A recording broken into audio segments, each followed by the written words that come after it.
के अलग अलग हिस्सों में चेन स्नैचिंग, घरों में डकैती, सेंधमारी जैसी वारदातें अपनी चरम पर हैं। पुलिस के पास अभी तक इन सवालों का कोई जवाब नहीं है कि ये किसी एक ही गुट का काम है या फिर इन सभी वारदातों को अलग अलग गिरोह अंजाम दे रहे हैं।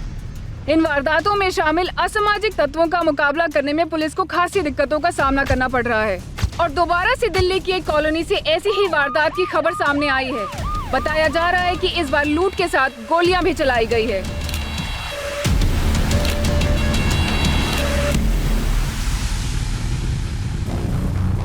सर, दरवाजे पर कहीं भी फोर्स एंट्री के निशान नहीं है। चोर इस ग्रिल को काटकर ही घर के अंदर घुसे होंगे।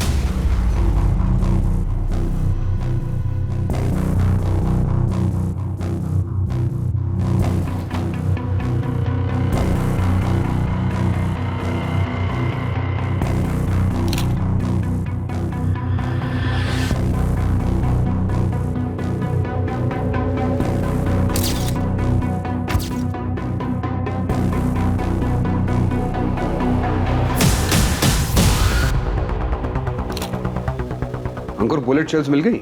जी, टोटल 6 शेल्स मिले, 3 यहाँ बेड पर और 3 यहाँ फ्लोर से। यहाँ संजीव मिला।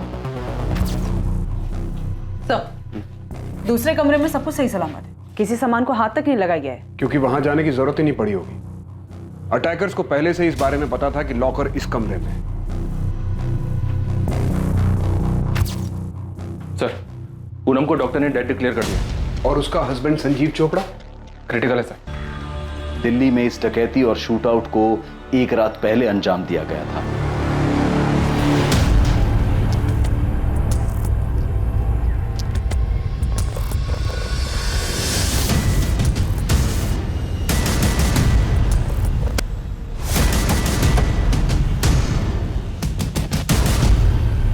कौन है?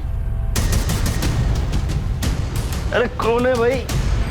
चोपड़ा हाउस में इस अनहोनी घटना होने का अंदेशा सबसे पहले अखबार बांटने वाले जुनेद अंसारी को हुआ। उसी ने वहां पड़ोसियों को इस बारे में बताया। चोपड़ा हाउस में हुई डकैती और हत्या की वारदात कभी भी दोहरी हत्या का रूप ले सकती थी।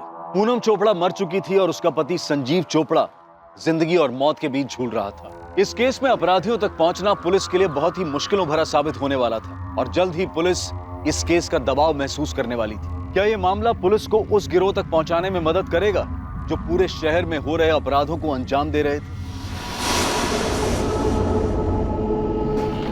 संजीव चोपड़ा से तो बात करना इम्पॉसिबल है, कंडीशन क्रिटिकल है। सरवाइव कर पाएगा? कोशिश कर रहे हैं, चांसेस तो है, लेकिन गोली का घाव बहुत गहरा है। कोई सेक्सुअल असॉल्ट? नहीं। रॉबरीज भी सरदर्द बन गई हमारे लिए। सर, संजीव एक रियल एस्टेट कंसल्टेंट है। साकेत के सुदर्शन बिजनेस सेंटर में उसका ऑफिस है। पिछले 5 सालों से चला रही है। सब खुद के दम पे शुरू किया है। A self made man. और उसकी वाइफ पूनम चोपड़ा? सर, उसका ब्यूटी पार्लर है नीलम एनक्लेव में। पिछले 3 सालों से ये सैलून चला रही है। ठीक ठाक ही चल रहा है। 2 ब्रांचेस और हैं।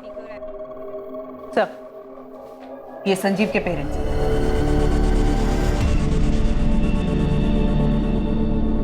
और सब पूनम के पेरेंट्स और उसका बड़ा भाई जायसवाल सर के साथ थाने में। वो दोनों भी काफी शौक थे। नहीं का क्या मतलब? ऐसे कैसे बन गई हमारी बेटी? देवेंद्र जी, दरअसल आसपास किसी ने भी गोली चलने की आवाज नहीं सुनी, इसलिए इस वारदात के बारे में पता ही नहीं चला। और जब तक मेडिकल हेल्प पहुंची, उसे हॉस्पिटल ले जाया गया, तब तक डॉक्टर्स ने उसे ब्रॉड डेड डिक्लेयर कर दिया। और संजीव कैसा है? कंडीशन काफी क्रिटिकल है। ये सब हुआ कैसे? अभी हमें सिर्फ इतना पता चला है कि उस घर में डकैती हुई है, लॉकर्स खाली मिले हैं। उन दोनों ने रोकने की कोशिश की होगी। रॉबर्ट्स ने टोटल 6 गोलियां चलाई। पूरे दिल्ली में दहशत का माहौल है। दिन दहाड़े रास्ते पे चेन स्नैचिंग हो रही है, घर के अंदर बैठे तो रॉबरी हो रही है, मारा जा रहा है लोगों को। इसके लिए आप सब लोग जिम्मेदार हैं। मैं छोड़ूंगा नहीं किसी को, छोड़ूंगा नहीं किसी को। गहनों का काफी शौक था पूनम को, सब लॉकर में रखे होंगे। ज्वेलरी का कोई अंदाजा बता सकती हैं आप? कोई फैमिली एल्बम या किसी फंक्शन का फोटोग्राफ जिसमें पूनम ने वो ज्वेलरी पहनी हो? संजीव का घर देखना पड़ेगा। संजीव ने घर के बाहर सीसीटीवी कैमरास लगाए थे, उनसे कुछ नहीं मिला आपको?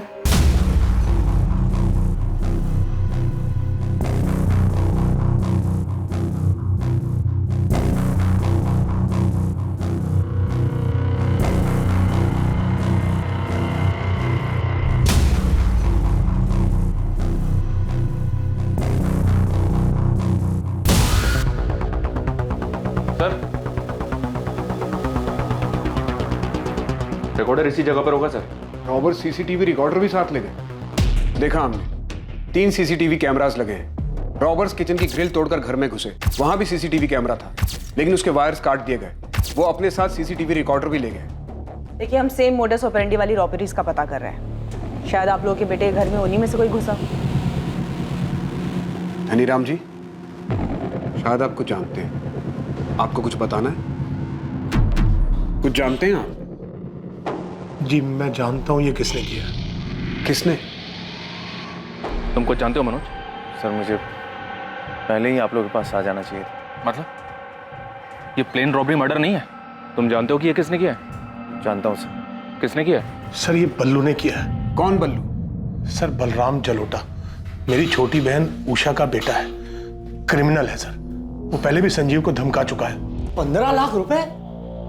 किस बात के बल्लू? मेरा मुंह बंद करने के लिए। वो फरीदाबाद वाली जमीन जो तुम्हें मिली है ना, वो डिस्प्यूटेड है और तुम नहीं चाहोगे कि उस पे मैं कोई सवाल खड़ा करूं।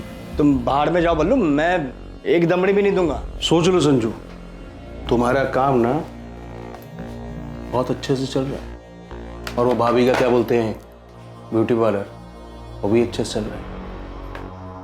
तो 15 लाख कोई बड़ी रकम नहीं है। और हाँ, कह के जा रहा हूं और लेके भी जाऊंगा। और हाँ, नहीं मिला ना तो कोई बात नहीं। तुमको पता है ना कि मेरे ऊपर पहले से 2 मर्डर चार्जेस हैं।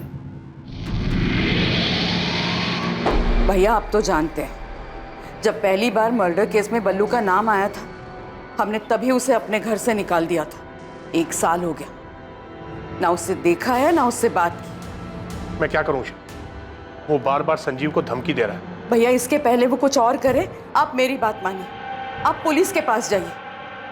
बल्लू मेरा बेटा ही नहीं है, मैं नहीं मानती हूं उसे अपना बेटा।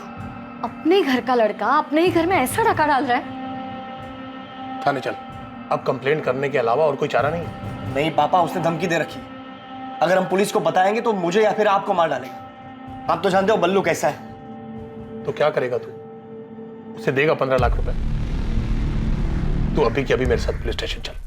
चल सर, 3 हफ्ता पहले हमने इस बलराम के नाम पर मयूरपुरी पुलिस स्टेशन में शिकायत भी दर्ज की थी। बलराम उर्फ बल्लू की सारी डिटेल्स और अपनी बहन का एड्रेस भी दीजिए हमें। संजीव चोपड़ा? मतलब तुम ये कह रहे हो कि तुम्हारे जीजा ने तुम्हारी बहन का मर्डर किया है? इसके पीछे वही है सर। सर पूनम को डर था कि संजीव उसे मारने की प्लानिंग कर रहा है।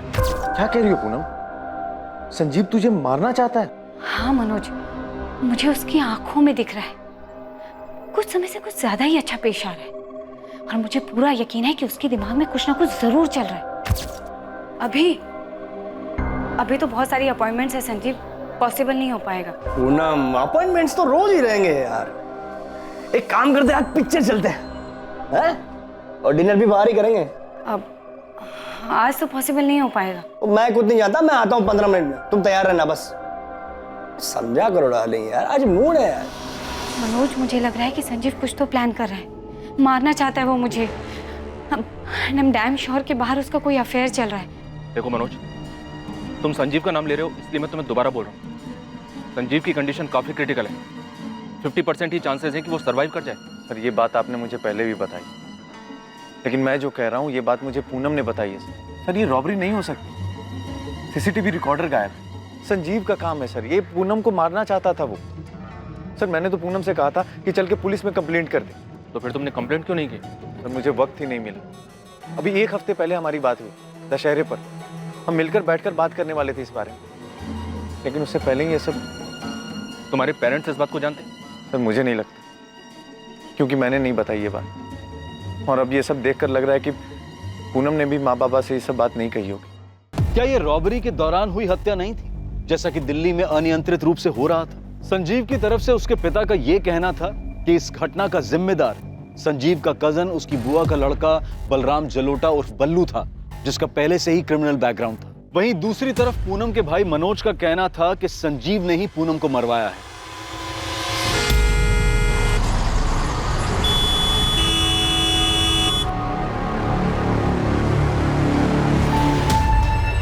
देखिए, आप लोग सिर्फ 5 मिनट के लिए मिल सकते हैं। डॉक्टर, मेरा बेटा अब सेफ तो है ना? संजीव के वाइटल पैरामीटर्स को हम लोग मॉनिटर कर रहे हैं। एक बार स्टेबलाइज हो जाएंगे तो हमें दोबारा ऑपरेशन करना पड़ेगा। अभी तुम यही कह सकते हैं कि condition is still critical. Sanjeev के फोन रिकॉर्ड्स निकलवाओ। दोनों के मोबाइल तो घर पर ही मिले हैं ना? जी सर, मोबाइल चोरी नहीं हुआ है। दिल्ली के आज तक के हाउस ब्रेक्स में यही ट्रेंड देखा गया है। लेकिन एक बात अजीब है सर, ये पूनम का भाई मनोज संजीव चोपड़ा का नाम ले रहा है। बिना आग के धुआं नहीं उठता। पड़ोसियों से पता करते हैं। सेल फोन और कॉल रिकॉर्ड्स काफी कुछ बताएंगे। यहां रॉबरी के एंगल के साथ बल्लू और मनोज का एलिगेशन, इन दोनों एंगल्स को भी देखना पड़ेगा। और यह भी हो सकता है कि किसी ने रॉबरी की आड़ में छिपकर यह काम किया हो। बल्लू, अब देखते ही गोली मार दीजिए बल्लू। मेरा बेटा नहीं है वो। और हम नहीं जानते कि वो कहाँ है और न ही हमें कोई फर्क पड़ता है। उसने अपने भाई को मौत के मुंह पर लाकर छोड़ दिया, उसकी बीबी को मार दिया। आप उसे मार दीजिए। उषा जी, धीरज जी, आप लोगों का गुस्सा और संजीव के परिवार की तरफ आप लोगों की भावना एक तरफ है, लेकिन हमें बल्लू को पकड़ना। और बल्लू वो हमारा बेटा नहीं। जब वो पहली बार अरेस्ट हुआ था ना, हमने सारे रिश्ते तोड़ दिए थे उससे। बलराम जलोटा और बल्लू के नाम से कुछ 1 महीने पहले हमारे यहाँ कंप्लेन दर्ज हुई है। कंप्लेनेंट उसका कजन संजीव और उसके पिता धनीराम है। सर, संजीव और उसकी वाइफ पूनम के बारे में तो सुना ही होगा आपने। हाँ आरती, पता चला। पर बल्लू गाजियाबाद में एक मर्डर चार्जेज में अंडर ट्रायल था। इसी साल मार्च में उसकी बेल हुई थी। संजीव के कंप्लेन पर हमने इन्वेस्टिगेशन शुरू की। जिस नंबर से बल्लू से धमकियां देता था वो स्विच ऑफ आ रहा था और उसका एड्रेस भी फर्जी निकला। हम यहीं तक पता कर पाए। फिर भी बल्लू का लेखा जोखा ले देकर गाजियाबाद के सेंट्रल जेल तक ही गया, पर उसका कोई पता ठिकाना नहीं। इस तरह का कांड करके वो कहाँ भागा होगा, ये तो अब जाके पता लगाना पड़ेगा। सर, आपको जितनी डिटेल्स मिली है हमें भेज दीजिए प्लीज। श्योर। संजीव जी और पूनम के बीच अनबन, ये कैसा सवाल है? उनके घर में चोरी हुई है और इसका और उसका क्या दीदी जी, आप उनकी पड़ोसी हैं, आप उन दोनों को अच्छे से जानती होंगी। उनकी शादी को 5 साल हो गए। मैं बस ऐसे ही पूछ रहा हूँ उनके बारे में, उनके आपसी रिश्ते के बारे में। क्या कोई अनबन थी दोनों के बीच? जहाँ तक मैं जानती हूँ, संजीव और पूनम एक दूसरे के साथ काफी खुश थे। यहाँ तक उनकी शादी को 5 साल हो गए थे, पर उनका कोई बच्चा नहीं था। तो एक बार मैंने खुद ही सामने से उनसे पूछ लिया। You know what, प्रीति, मैं और संजीव हम दोनों ही बहुत एम्बिशियस हैं। मैं पूरे शहर में अपने ब्यूटी पार्लर की एक चेन शुरू करना चाहती हूँ और मेरी इस एम्बिशन को पूरा करने के लिए संजीव हर वक्त मेरे साथ खड़ा है। पूनम, ऐसा तुम मानती हो, पर ज्यादा देर होगी ना तो।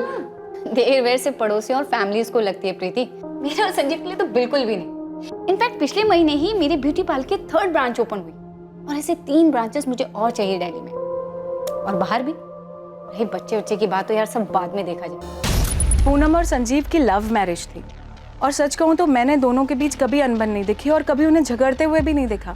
दोनों मॉडर्न कपल थे, एम्बिशियस। देख नदी, ये है बलराम जलोटा और बल्लू। आपने बताया था मैडम, इसने गाजियाबाद में 2 मर्डर किए थे। हाँ, केस अंडर ट्रायल है। ये बल्लू संजीव की बुआ का लड़का है। नदीम, तू काम पे लग जा, इस बल्लू को ढूंढ के निकाल। बुलेट एक ही टाइप की है, लेकिन दोनों अलग अलग गन से चली है। तुम बोल रहे हो कि 2 गन्स यूज हुई है, पर दोनों गन्स एक ही मेक की है। बिल्कुल सही राठौर, एक जैसी 2 गन। तो हम ये मान सकते हैं कि हमलावर 2 लोग रहे होंगे। होना चाहिए, लेकिन घर में कोई निशान नहीं मिला, कोई फिंगरप्रिंट्स भी नहीं और किसी भी तरह का कोई निशान नहीं।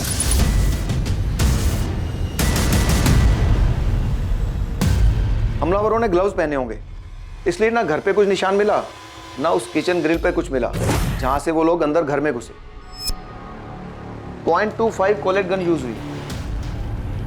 काफी कॉमन गन है। हाँ, कई सारी गैंग्स इसे यूज करती हैं और ग्रे मार्केट में भी बिना लाइसेंस के बड़े आसानी से मिल जाती है।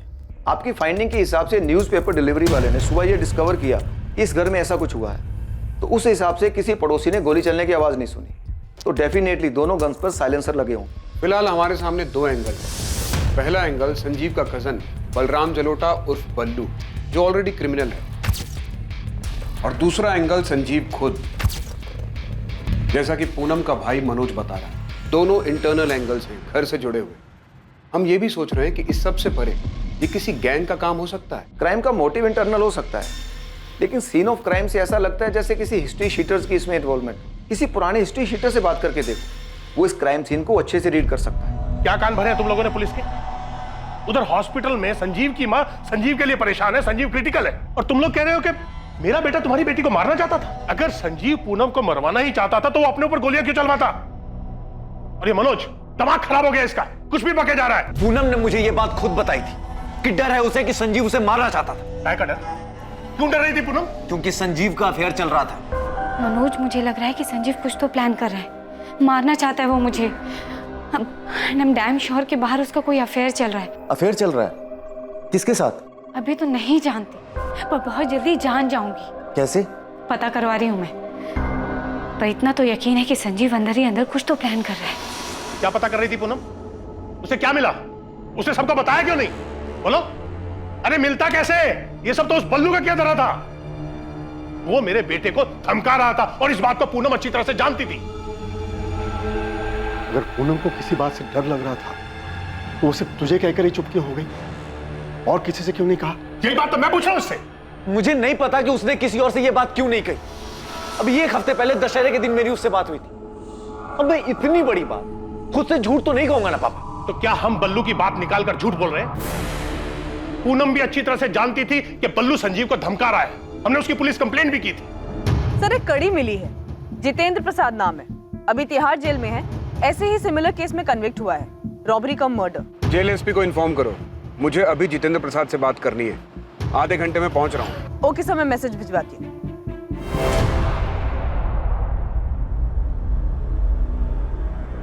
फोटो मत दिखाइए साहब, मैं जानता हूँ ये क्या है।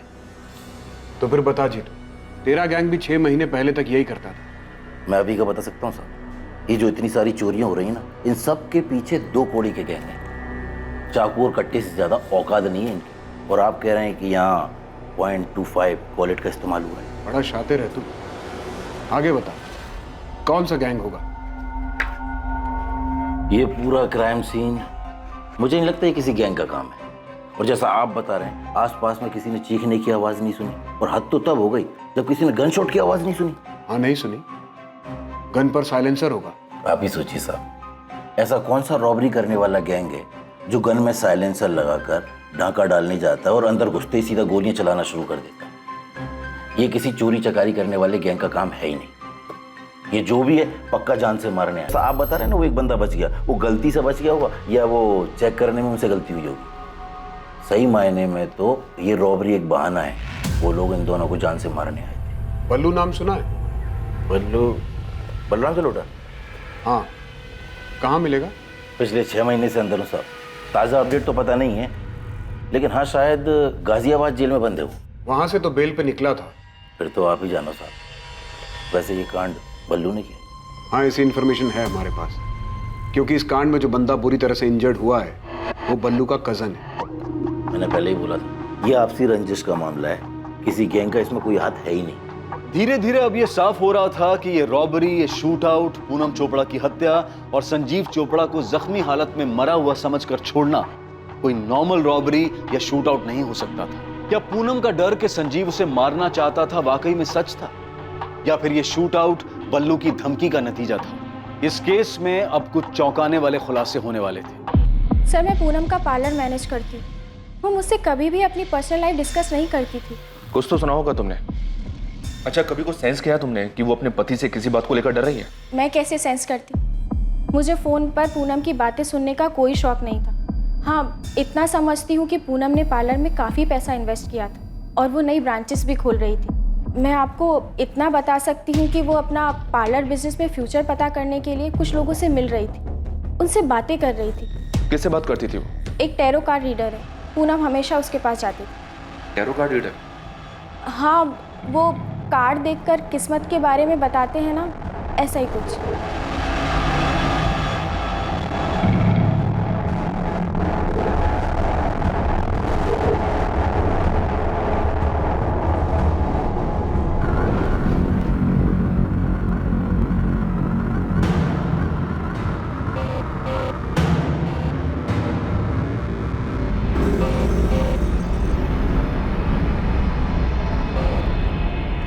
इसका क्या मतलब है तारा?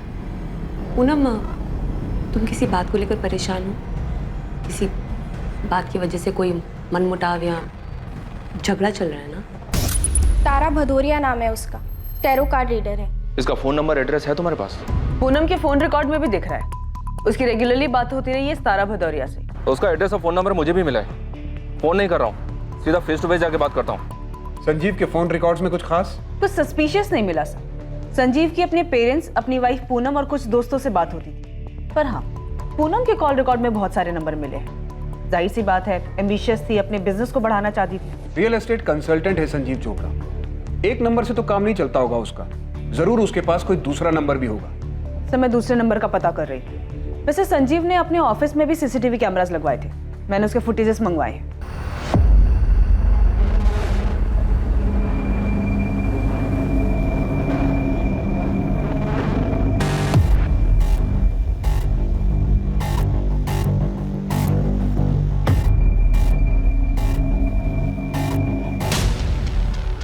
बेल से बाहर आने के बाद ये बल्लू संजीव के ऑफिस में कई बार गया है। ये बल्लू का नंबर जो फिलहाल स्विच ऑफ आ रहा है, वो फर्जी नाम और फर्जी एड्रेस पे लिया गया है। यहाँ मुझे बल्लू वाला एंगल काफी स्ट्रांग लग रहा है।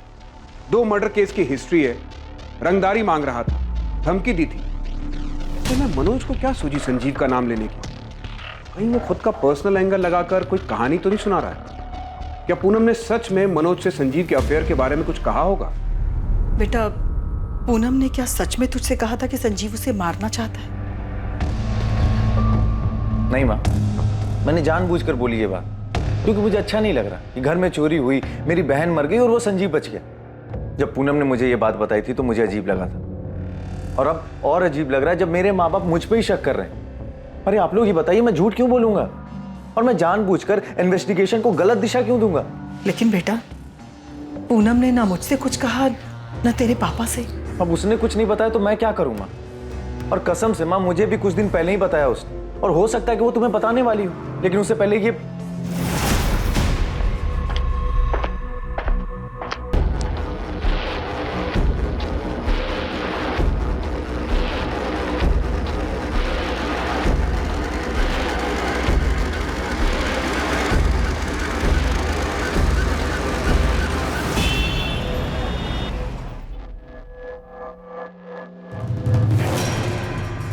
अरे मैडम, आपने फोन किया तो आप बताइए ना, आप कौन बोल रहे हो? मैं असिस्टेंट सब इंस्पेक्टर आरती त्रिवेदी बोल रही हूँ, रसिक विहार पुलिस स्टेशन से। मैं गिरीश रावत बोल रहा हूँ। पूनम चोपड़ा को तो जानते ही होंगे आप?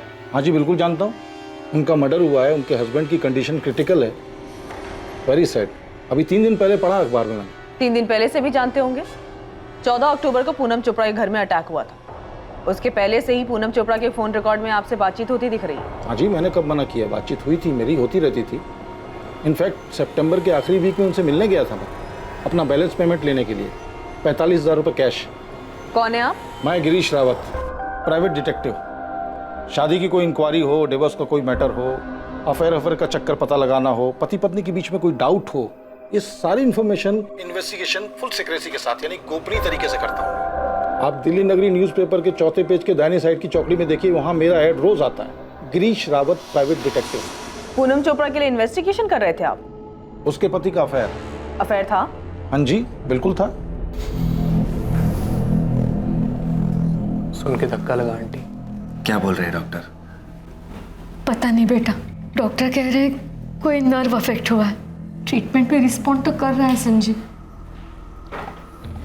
लेकिन अभी तक उसे होश नहीं आया। बोल रहे हैं कि ब्रेन में कहीं कुछ गड़बड़ हुई है। यहाँ संजीव आंख नहीं खोल रहा है, और वहाँ पूनम का भाई मनोज कह रहा है संजीव पूनम को मारना चाहता था। बकवास कर रहे हो आंटी, इन सबके पीछे बल्लू का हाथ हो सकता है। हमने भी पुलिस को यही कहा कि बल्लू ने धमकी दी थी संजीव को मारने की, और उसने ऐसा किया भी, लेकिन पुलिस को बल्लू मिल ही नहीं रहा है। ये 100% बल्लू का ही काम है राठौर, कर सकता है। 1 साल पहले हमने उसे अरेस्ट किया था मर्डर चार्जेस में, तब उसके पास से ये .25 कोलेट गन रिकवर हुई। हमारे केस में ये मर्डर वेपन था, और बल्लू ने ये गन उस्मान शेख से खरीदी थी। शूट कर रही है आपके हाथ में बल्लू भैया, शूट करने के लिए एकदम मक्खन है ये। .25 बुलेट। दोनों को मारना है उस्मान? ट्रायल करके देख लो। जिस डबल मर्डर केस में बल्लू को बेल मिली, उसमें यही गन यूज हुई थी? हाँ, यही गन रिकवर हुई थी बल्लू के पास से। तुम्हारे यहाँ जो कांड हुआ उसमें बल्लू ही शामिल है। उसने संजीव से कुछ पैसे वैसे मांगे थे, संजीव ने नहीं दिए होंगे। गलती हमारी तरफ से भी हुई है। बल्लू को बेल मिलने के बाद से हर हफ्ते उसकी हाजिरी लगवानी थी, पर सितंबर के दूसरे हफ्ते के बाद से वो आया ही नहीं। और कैसे कट रही है तेरी जिंदगी बल्लू? बस कट रही प्रदीप जी। कुछ सीधा चालू किया या फिर वही उल्टा काम? उल्टा पुल्टा सारे काम एकदम बंद। अभी आजकल वो भाई के साथ वो क्या बोलते हैं, जमीन खरीदने बेचे का प्रॉपर्टी डीलिंग ना, उसके काम में हाथ पैर मार रहा हूँ। उधर भी तू रंगदारी झाड़ रहा होगा। 14 सितंबर को बल्लू आखिरी बार आया था, फिर कांस्टेबल प्रदीप भारती छुट्टी पर गए। बाकी यहाँ पर किसी को ध्यान नहीं आया बल्लू का। और वहाँ मयूरपुरी थाने में संजीव और उसके फादर ने बल्लू की कंप्लेंट कर दी थी और वहाँ के पीआई गाजियाबाद जेल में इंक्वायरी करे। बात यहाँ तक आई नहीं, और जब मैंने कांस्टेबल भारती से पूछा तो उसने यही कहा कि उसे पहले से ही शक था कि बल्लू किसी एक्सटॉर्शन के जुगाड़ में लगा हुआ है। शरद, मुझे उस गन सेलर उस्मान शेख की डिटेल्स चाहिए। अभी तो हमारे हाथ में नहीं है, लेकिन उस्मान शेख के लिए 1 साल से मेनहंट जारी है। कोई साथी भी था क्या बल्लू का? नहीं, जहाँ तक हमें पता है बल्लू अकेला ही काम करता था। यहाँ तो 2 लोगों के होने के चांसेस है। अगर इसमें बल्लू था तो उसके साथ कोई और भी था, क्योंकि गोलियां 2 लोगों ने चलाई है। मैं पता करता हूँ, देखते हैं उसके साथ कोई साथी था या नहीं, लेकिन फिलहाल हमें उस्मान शेख को ढूंढना होगा। बल्लू की पुरानी गन तो हमारे पास है, बल्लू दूसरी गन के लिए 100% उस्मान के पास ही गया होगा।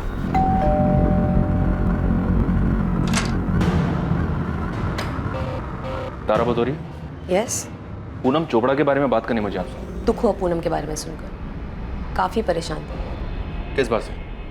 अपने हस्बैंड संजीव चोपड़ा की वजह से?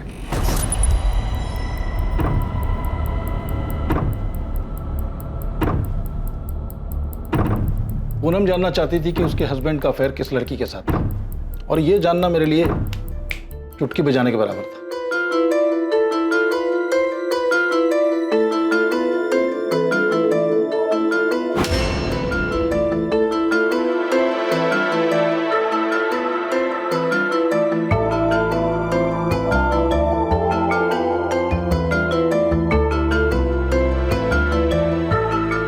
संजीव चोपड़ा और माहिरा तलवार अक्सर किस जगह मिलते थे, ये मैंने कुछ ही हफ्तों में पता लगा लिया। इस लड़की का नाम माहिरा तलवार है? हाँ जी, माहिरा तलवार, उम्र 27 साल। ये साकेत के एक सुपर स्टोर में सेल्स वुमेन का काम करती है। थर्सडे को माहिरा की छुट्टी होती है। इस दिन वो और आपके हस्बैंड दोनों गुरुग्राम के एक होटल में मिलते हैं। बाकी फ्राइडे टू वेडनेसडे कॉफी पे मिलते हैं रोज। ये सब कब से चल रहा है उन दोनों के बीच? देखिए, साथ में सिर्फ कॉफी ही नहीं पीते, फिजिकल रिलेशन भी है। और ये सब रातों रात नहीं होता। मेरे ख्याल से कम 1 साल से साथ में है। मतलब संजीव मुझे धोखा दे रहा है ना? संजीव और माहिरा के बारे में मुझे जो कुछ मालूम पड़ा मैंने सब कुछ पूनम को बता दिया। और हाँ, एक बात और, रौनक विहार में माहिरा अकेली रहती है। 1 BHK अपार्टमेंट। लेकिन संजीव के फोन रिकॉर्ड में तो हमें इस माहिरा का नंबर नहीं मिला। 4440981 संजीव का दूसरा नंबर। पूनम ने अपने भाई से कहा था कि उसे डर है कि संजीव उसे मारने का प्लान कर रहा है। ये बात तुम जानते थे? जी, वो अपने हस्बैंड को लेकर काफी परेशान थी। उसका हस्बैंड उसे जान से मारना चाहता था, इसलिए उसने ये खुलकर कहा था आपसे? क्या संजीव उसे मारना चाहता था? हाँ, अभी आपने तो कहा कि वो संजीव को लेकर काफी परेशान थी उसके अफेयर की वजह से। नहीं इंस्पेक्टर, मैंने आपसे ये कहा कि मैं ये जानती हूँ कि पूनम अपने हस्बैंड को लेकर परेशान थी, लेकिन मैं ये बिल्कुल नहीं जानती थी कि संजीव उसे मारना चाहता था। तो फिर आप और क्या जानती हैं? मैं ये तो नहीं जानता कि ये सब हुआ कैसे, पर आप उल्टा कह रही हैं। मैं आपकी बात मान लेता अगर आप ये कहती कि पूनम अपने हस्बैंड को मारने का प्लान बना रही थी। क्या पूनम भी अपने हस्बैंड को मारने का प्लान बना रही थी? देखिए इंस्पेक्टर, मुझे कोई अंदाजा नहीं है कि संजीव पूनम को मारना चाहता था। मैं बस इतना जानती हूँ कि पूनम संजीव से बहुत परेशान थी और वो उसको सबक सिखाना चाहती थी। उसे जान से मारकर? ये मैं नहीं जानती। मैं बस ये जानती हूँ कि पूनम अपने हस्बैंड को तकलीफ पहुंचाना चाहती थी।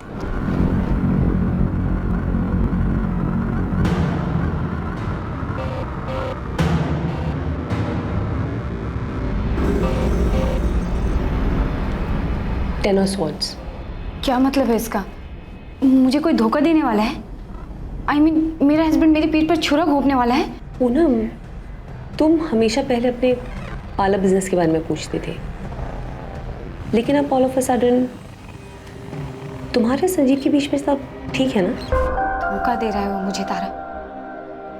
मेरे पीठ पीछे उसका अफेयर चल रहा है, कोई लड़की है उसकी लाइफ में। तो बात करो उससे। और पूनम, ऐसा तो नहीं है कि तुमने कभी उसे धोखा नहीं दिया, है ना? तुम रिलैक्स करो। तुम मेरी हेल्प कर सकती हो प्लीज? तुम कुछ करो ना संजीव का। क्या चाहती हो तुम? मैं चाहती हूँ तारा, तारा तुम उसे दर्द दो, उसे तकलीफ पहुंचाओ। किसी को दर्द देने से खुद भी दर्द ही हासिल होता है। तुम्हें चाहिए कि सबसे पहले तुम अपनी तकलीफ कम करो। वो अचानक ही मुझ पर मेहरबान हो गया है, बहुत केयर करने लगा है मेरी, वक्त बिताना चाहता है। अभी तो बहुत सारी अपॉइंटमेंट्स है संजीव, पॉसिबल नहीं हो पाएगा। पूनम, अपॉइंटमेंट्स तो रोज ही रहेंगे यार।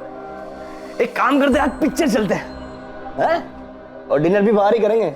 अब आज तो पॉसिबल नहीं हो पाएगा। मैं खुद नहीं जाता, मैं आता हूँ 15 मिनट में, तुम तैयार रहना बस। समझा करो डार्लिंग यार, आज मूड है यार। कुछ तो चल रहा है उसके दिमाग में तारा। अपने थॉट्स पर काबू रखो और मेरी बात मानो, संजीव से बात करो, ओके?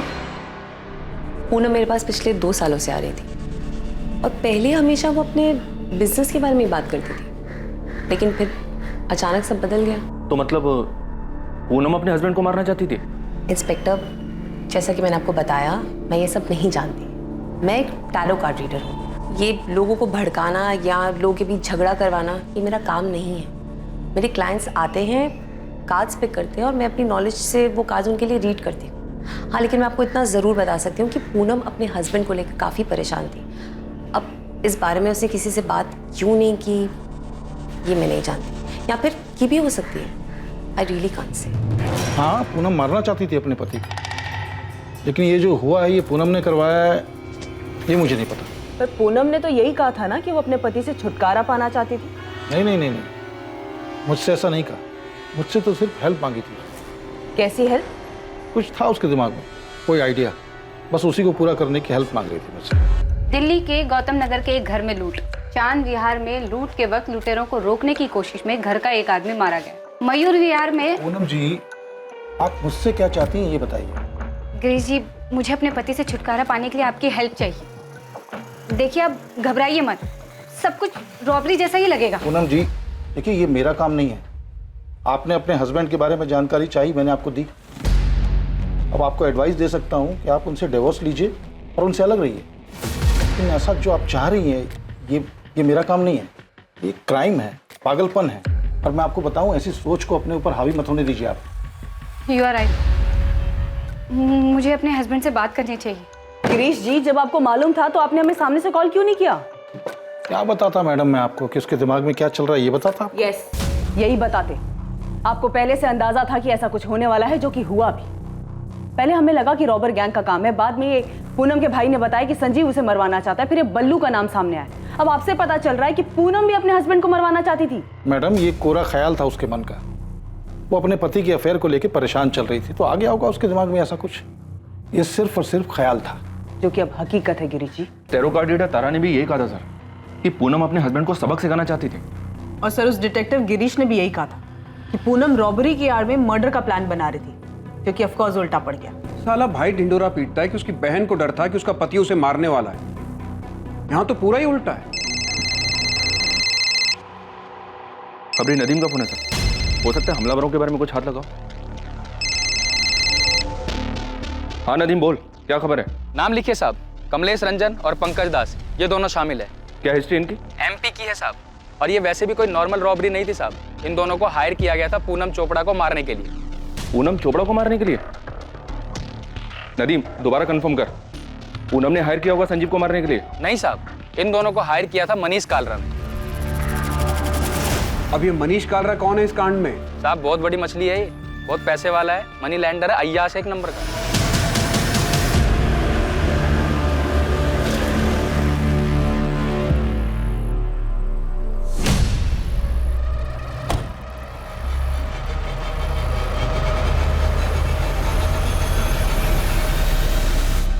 प्लान रेडी समझिए मनीष सेठ, बस आप फाइनल कीजिए कि कब, कैसे और कहाँ मारना है आपकी इस पूनम चोपड़ा को। जैसे मारना है मारो, लेकिन तड़प तड़प के मरनी चाहिए, इतना याद रखो। आप उसकी फिक्र मत करो, आप हमारा 2 लाख एडवांस दे दो। खुशखबरी जल्दी मिलेगी, टीवी देखते रहना और बाकी के 5 लाख रेडी रखना। इस कांड के लिए कमलेश रंजन और पंकज दास ने अपने साथ तीसरे बंदे को भी मिलाया था। उस तीसरे बंदे का नाम है बद्रीनाथ दुबे। उसने मुझे खुद से फोन करके ये सब बताया। क्या जानता है इस कांड के बारे में बद्रीनाथ? जो तुमको चाहिए वो सब पता है मुझे, मैं सब कुछ जानता हूँ। लेकिन हाँ, जब तुझे मलाई मिलेगी ना तो मुझे भी याद रखना। ठीक है, चल बता। कमलेश, रंजन और पंकज दास भी मुझे पैसे देने वाले थे। ये समझ लो कि मैं भी उस कांड में शामिल था, लेकिन सालों ने मेरे से उस पूनम चोपड़ा की सारी फील्डिंग करवाई। ब्यूटी पार्लर से घर, घर से ब्यूटी पार्लर, कहाँ जाती है, कहाँ रुकती है, सारा डिटेल दिया उनको। उन्होंने लूटा भी, कांड भी किया और उस मनीष सेठ से पैसे भी उठाए, पर जैसे ही पैसे मिले मुझे भूल गए। अब फोन बंद करके बैठे हैं। देख लो साहब, हम यहाँ ये एंगल खंगाल रहे हैं और ये कांड हुआ है ये मनीष कालरा के कहने। मनीष कालरा? हाँ, मनी लेंडर है। हाँ जानती हूँ, उसने पूनम के पार्लर में पैसे लगाए हैं। पूनम का अच्छा दोस्त है। दोस्त है? और क्या पता है तुम्हें उन दोनों के बारे में? अच्छा, उन दोनों की दोस्ती में कोई दरार आ गई थी क्या? सर इसका तो मुझे कोई अंदाजा नहीं है, पर आप ऐसा क्यों पूछ रहे हैं? मनीष ने कुछ किया है क्या? वो भी हम जल्दी ही पता लगा लेंगे।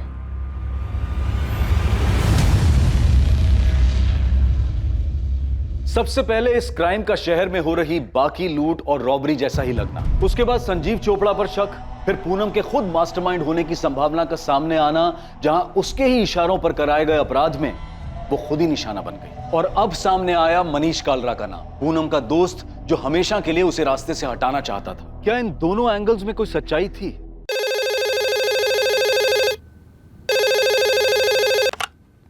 हेलो सर, वो बल्लू का फोन आया था। कब किया था? कहां से किया था ये तो नहीं बताया, लेकिन वो सब कुछ जानता है, सब कुछ। ये भी कि संजीव आईसीयू में है और उसने फिर से धमकी दी है अधूरा काम पूरा करने की। हेलो। कहा मामा, संजीव के पास नहीं हो क्या? बल्लू? चलो अच्छा है, आवाज से पहचान लिया मामा ने। मेरे भाई के घर से मुझे बस 2 लाख कैश और चुटुर पुटुर में 1.5 लाख की ज्वेलरी मिली है, पर जान बचाने के लिए उसे तो 15 लाख देने थे। सुना है अभी भी सांसें चल रही हैं उसकी। बल्लू कहाँ है तू? आपके पीछे ही खड़ा हूँ मामा।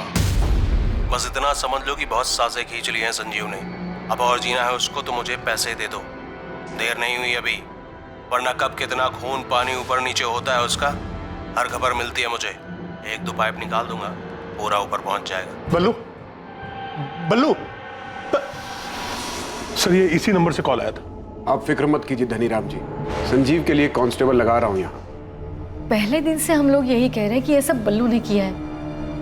पता नहीं वो मनोज बार बार संजीव का नाम क्यों ले रहा है। वो बिजनेस तुम्हारा है पूनम, अब वो मुनाफे में रहे या घाटे में मुझे उससे कोई मतलब नहीं। मुझे नहीं पता कि संजीव ने तुम्हारा साथ किस लिए दिया, लेकिन मैं फेवर नहीं कर सकता। I am sorry. हो प्लीज, मैं तुमसे फेवर मांग भी नहीं रही हूँ मनोज, मैं सिर्फ पापा जी के गुरुग्राम वाले फ्लैट की बात कर रही हूँ। हाँ तो वो फ्लैट मेरे नाम पर है। हाँ है तो, उसमें मेरा भी हिस्सा है। शायद तुम भूल रही हो, उस फ्लैट के हिस्से के बदले में पापा जी से तुमने बहुत पैसे ले लिए और शायद बर्बाद भी कर दी। मेरे सिर्फ एक केस करने की देर है मनोज, समझे? तो डिस्प्यूटेड प्रॉपर्टी हो जाएगी वो, और उसमें मेरा भी शेयर है, शायद तुम भूल रहे हो। हाँ तो तुमने अपने शेयर के बदले में कैश ले लिया है ना। मनोज मुझे सिर्फ पैसे चाहिए, एनी हाउ जरूरत है मुझे। अब चाहे तुम मार्केट रेट पे 50% कैश दो या फिर फ्लैट बेचकर मुझे पैसे दो। तुम बहुत सेल्फिश हो पूनम। तो तुम्हें भी अपनी छोटी बहन के लिए अपने दिल में थोड़ी सी बड़ी जगह कर लेनी चाहिए।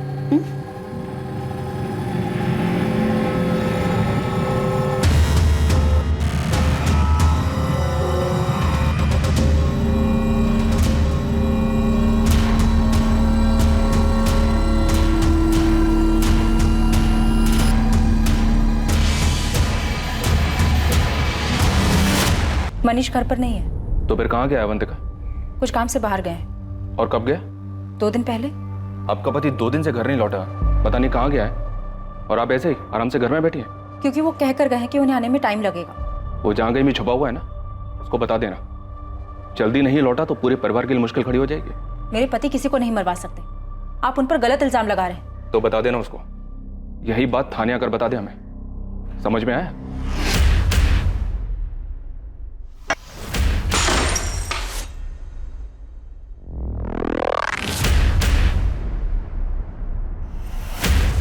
मैं तुम्हें बर्बाद कर दूंगी मनीष, कहीं का नहीं छोड़ूंगी तुम्हें। तुम मुझे धमकी दे रही हो पूनम? मुझे ना सुनने की आदत नहीं है मनीष, कोई भी मुझे ना नहीं कह सकता, कोई भी नहीं। सर, संजीव के फादर को जिस नंबर से कॉल आया था वो नंबर फिलहाल स्विच ऑफ है। कल सुबह तक इस नंबर की डिटेल्स हमारे पास होंगी।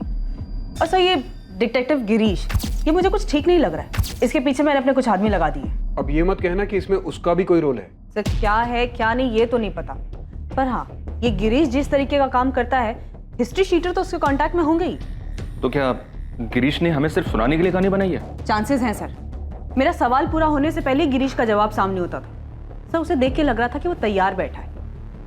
सर मुझे लगता है पूनम के लिए गिरीश ने किलर्स अरेंज किए होंगे। पर्दा उल्टा पड़ गया, पूनम मारी गई और किस्मत से संजीव बच गया। पूनम का भाई मनोज खोसला, क्या मिला उसके बारे में?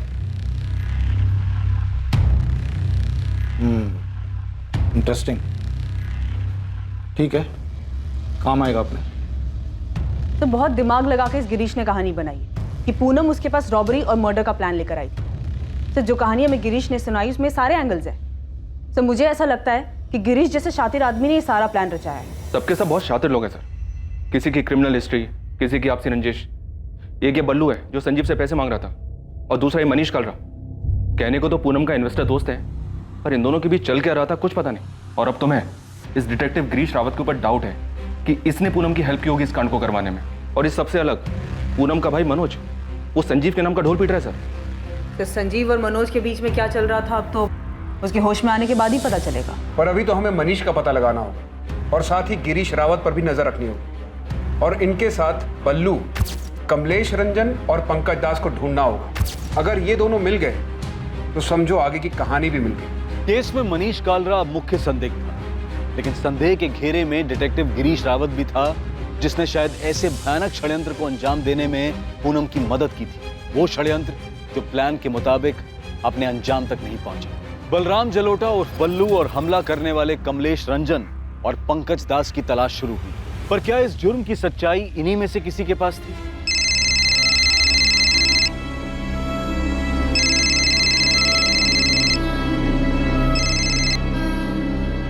शोएब, मुझे परेशान मत करो। होटल शाइनिंग मून, जहांगीरपुरा, यही बात मेरे सामने आकर बोल दो। मैं नहीं आऊंगी। आना पड़ेगा। मैं नहीं आऊंगी, सुना तुमने? तो तुम भी कान खोलकर सुन लो। एक फोन करने के बाद पुलिस भी तुम्हारी बात नहीं सुनेगी। तुम ब्लैकमेल कर रहे हो मुझे? ब्लैकमेल? तुमने मर्डर किया है माहिरा। पूनम को मार दिया है तुमने, और संजीव को मरने के लिए छोड़ दिया, जो कभी भी मर सकता है। मैंने कुछ नहीं किया है। होटल शाइनिंग मून 12 बजे आ जाना। किसी को कुछ नहीं पता चलेगा कि तुमने क्या किया।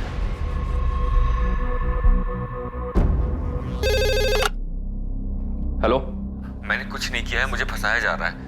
कौन? मनीष कालरा? हाँ सर। अगर तूने कुछ नहीं किया है तो सामने आ। ये क्रिमिनल्स की तरह छुप छुप कर भाग क्यों रहा है? सर आप लोग सारा इल्जाम मुझ पे डाल दोगे, जबकि सच तो यह है कि पूनम मुझे ब्लैकमेल कर रही थी। तेरे लिए अच्छा यही होगा कि तू सरेंडर कर दे। लेकिन सर मैंने कुछ किया ही नहीं है। अगर तूने सरेंडर नहीं किया ना तो हम तेरा जीना दुश्वार कर देंगे, और तेरे वो दोनों साथी कमलेश रंजन और पंकज दास को भी हम ढूंढ निकालेंगे। इस पड़ाव पर यह केस सबके सामने था। साफ था कि मनीष कालरा ने इस अपराध को अंजाम देने के लिए 2 हिस्ट्री शीटर्स को पैसे दिए थे। लेकिन क्या यह केस वाकई में इतना साफ था जैसा कि सोचा जा रहा था? हाँ राठौर, गन सेलर उस्मान शेख की खबर हाथ लगी है। मेरी टीम वहां पहुंच रही है, मैं भी निकल रहा हूँ। तुम्हें यहाँ से कोई मदद चाहिए? नहीं, फिलहाल तो कोई हेल्प नहीं चाहिए। हम उस्मान को तो पकड़ ही लेंगे, उसे तोड़कर बल्लू का पता तो मिल ही जाएगा। सर, संजीव के फादर धनीराम को बल्लू का जो धमकी वाला कॉल आया था, बस इतना समझ लो कि बहुत साजें खींच ली हैं संजीव ने। अब और जीना है उसको तो मुझे पैसे दे दो। रेस नहीं हो पाया? सब फेक है सर। आईडी एड्रेस सब फर्जी यूज हुआ है। संजीव की कंडीशन में कोई इंप्रूवमेंट हुई? पेशेंट ट्रीटमेंट पर रिस्पॉन्ड कर रहा है। डॉक्टर, संजीव बात करने की कंडीशन में कब तक आ सकता है? ये बता पाना मुश्किल है, लेकिन इतना कंफर्म है कि पेशेंट सर्वाइव कर जाए। यमुना जी, यहाँ हॉस्पिटल में कोई माहिरा तलवार नाम की लड़की आई थी संजीव से मिलने? नहीं, पर ये माहिरा तलवार कौन है?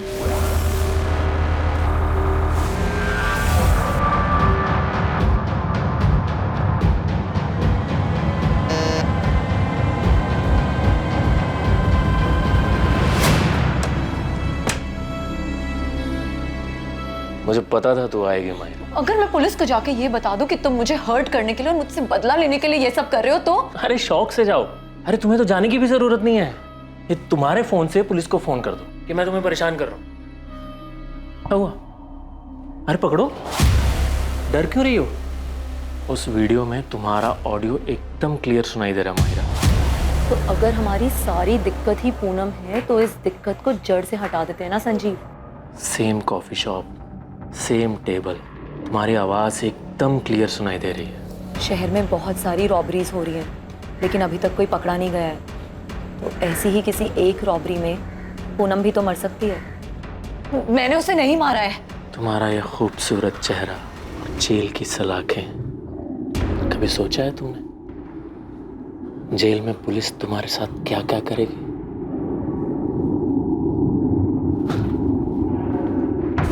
खड़ी क्या हो? तुम कपड़े उतारो।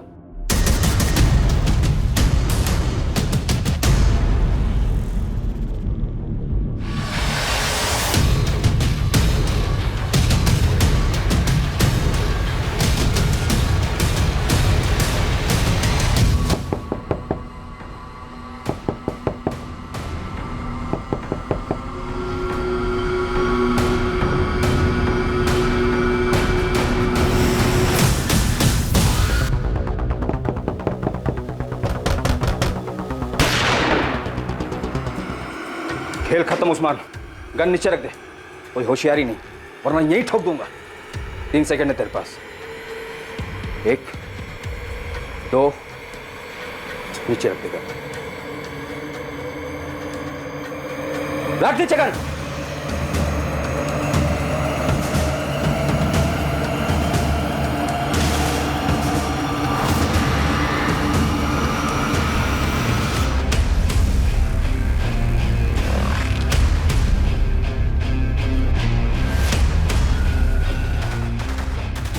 मेरे पीछे टाइम और एनर्जी दोनों वेस्ट कर रहे हैं आप लोग। उस मनोज खोसला को उठाना चाहिए था आपको। पूनम के कहने पर तुमने किसे हायर किया था? इस सवाल का जवाब यह है कि ना तो मैंने किसी को हायर किया, ना ही पूनम के वाहियात ख्याल को पूरा करने में उसकी कोई हेल्प की। मैं सब कुछ बताऊंगा आपको, लेकिन आप मेरी बात पे यकीन नहीं करेंगे। आप रिसोर्सेज वेस्ट करेंगे, मेरे पीछे खबरी लगाएंगे, कॉल डिटेल्स निकलवाएंगे, लेकिन आपको मिलेगा कुछ नहीं, क्योंकि मैंने जो कुछ किया है बड़ी सफाई के साथ किया है।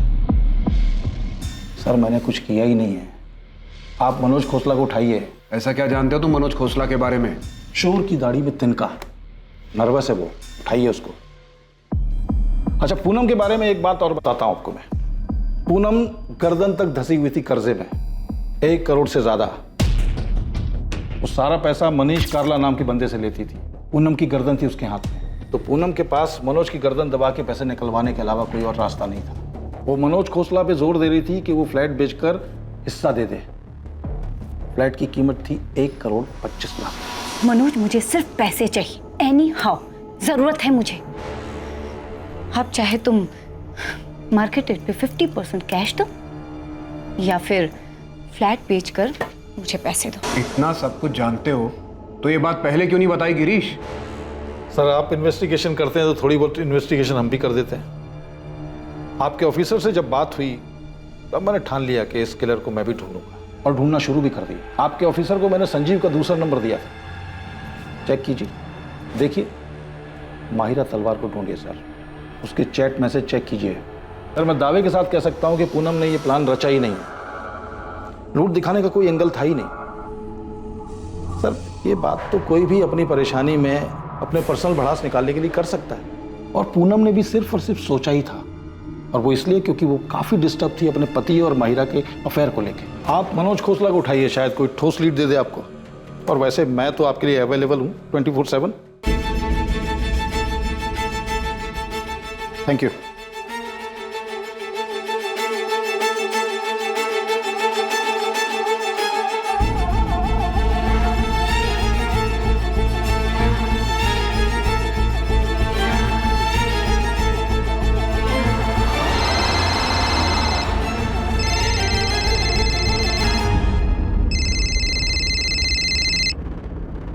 हेलो, माहिरा तलवार जी, मैं असिस्टेंट सब इंस्पेक्टर आरती त्रिवेदी बोल रही हूँ। जी बताइए।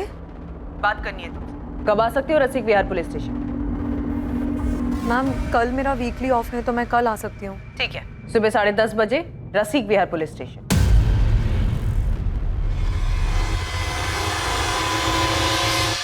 सर ये है कमलेश रंजन का नंबर।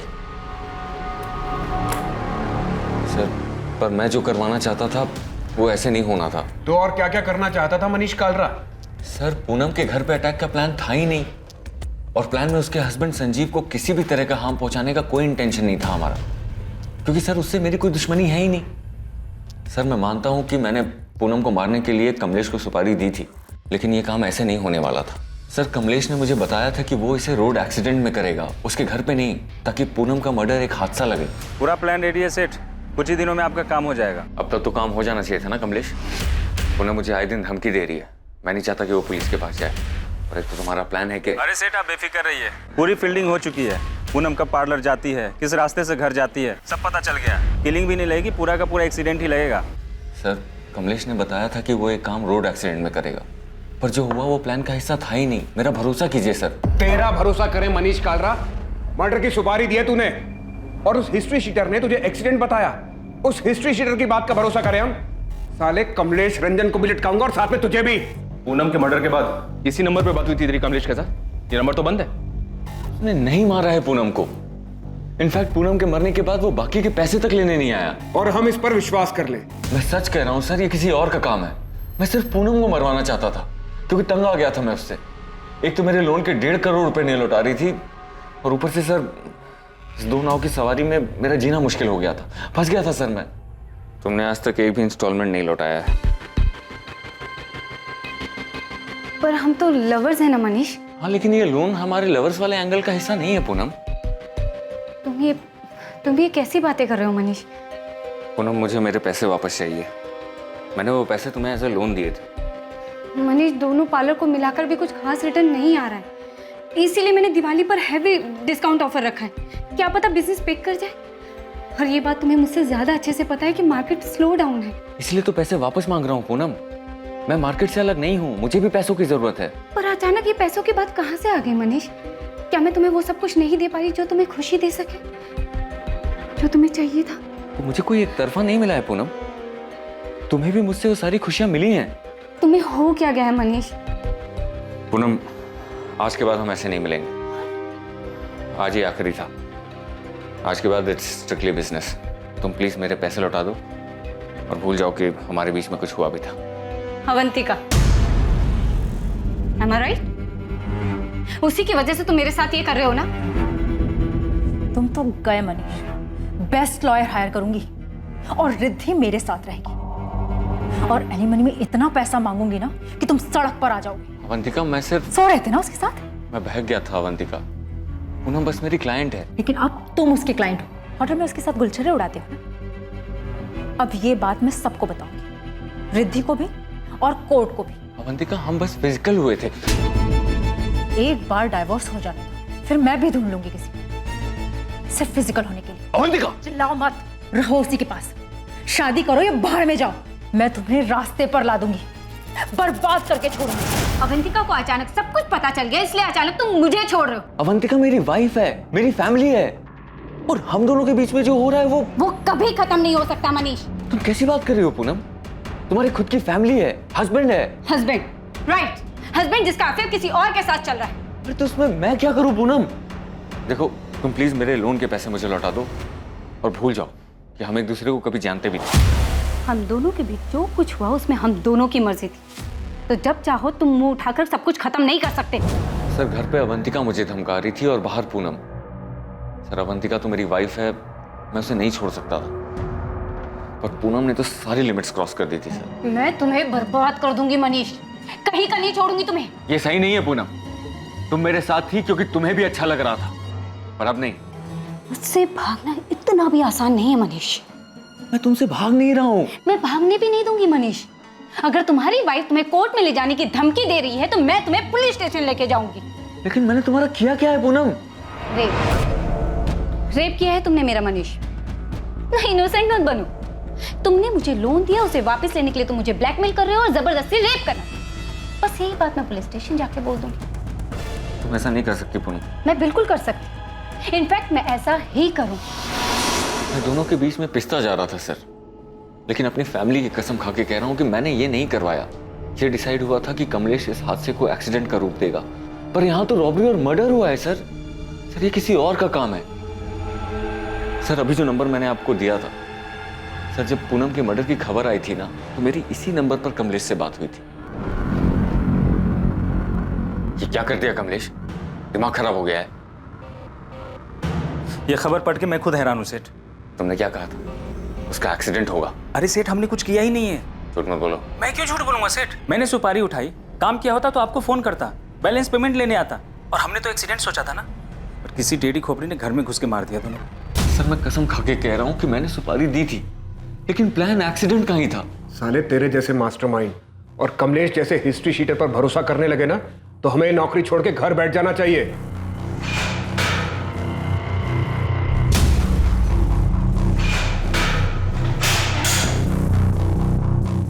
मैं गाजियाबाद निकल रहा हूँ। गन सेलर उस्मान शेख पकड़ा गया है। कमलेश रंजन पंकज दास के फोटो मिल गए सर, जल्दी पकड़े जाएंगे। आरती को मायर और संजीव के चैट मैसेजेस मिले हैं। मायरा को बुलाया इंक्वायरी के लिए। उधर भी कोई प्लानिंग चल रही थी? अभी तक पिक्चर क्लियर नहीं है सर। संजीव और मायरा का भी अफेयर चल रहा था। पूनम से छुटकारा पाने की बात चल रही थी। जितने लोगों का पता चला सबके पास अपना अपना मोटिव था, सब अपनी अपनी प्लानिंग में लगे थे। सर ये पूनम का भाई मनोज खोसला, इसको भी उठवाता हूँ। इस रॉबरी कम मर्डर के पीछे के षड्यंत्र की दस्तक हर तरफ से आ रही थी। इल्जाम किसी पर भी लगाया जा सकता था, या तो पूनम पर जो मर चुकी थी, या फिर संजीव पर जो बेहोशी की हालत में था। हर एक का मकसद और इरादा बिल्कुल फिट हो रहा था, लेकिन असली गुनहगार अब भी पहुंच के बाहर था। मैंने बल्लू को .25 कोलेट गन बेची थी, ये मैं यादव साहब को पहले ही बता चुका हूँ, लेकिन ये वाला कांड किसने किया ये मैं नहीं जानता। मैं बस गन बेचता हूँ साहब, उसे चलाने का काम नहीं करता। बल्लू को कितनी गन्स बेची हैं? 2। कब? यही कोई 1 महीना पहले। मतलब उसके बेल पे बाहर आने के बाद? हाँ। कहाँ? अबे बाजार मत लगाओ उस्मान, सीधा वो .25 कोलेट निकालो और साथ में 20 गोलियां। लग रहा है जज गई हाथ में। कहा था ना मक्खन है मक्खन। मक्खन तो है। सुनो, साथ में उसको वो साइलेंसर भी देना। एक या दोनों के लिए? दोनों के लिए। 2 साइलेंसर्स खरीदे थे उसने? जी, 2 .25 कोलेट गन, 20 गोलियां और 2 साइलेंसर्स। ये सारा सामान बल्लू ने करीब 1 महीना पहले खरीदा है।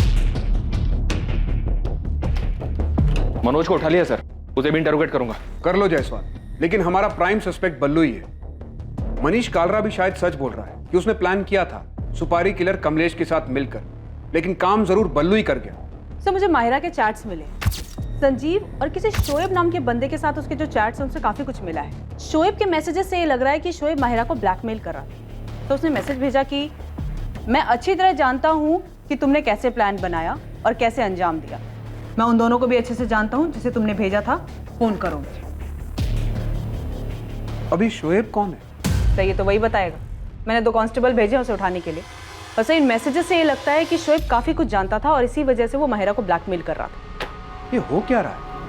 मनीष का पूरा चिट्ठा खुलता है, वो एक्सीडेंट का प्लान बताता है। बल्लू का सब कुछ क्लियर दिखाई दे रहा है, गन्स खरीदना, साइलेंसर खरीदना, और अब ये शोएब और माहिरा की नई एंट्री हो रही है। सर इस केस में सबकी किसी न किसी से रंजिश रही है। यहाँ तक कि पूनम और संजीव के बीच भी कुछ भी ठीक नहीं था। सब लोग बस एक मौके की तलाश में थे।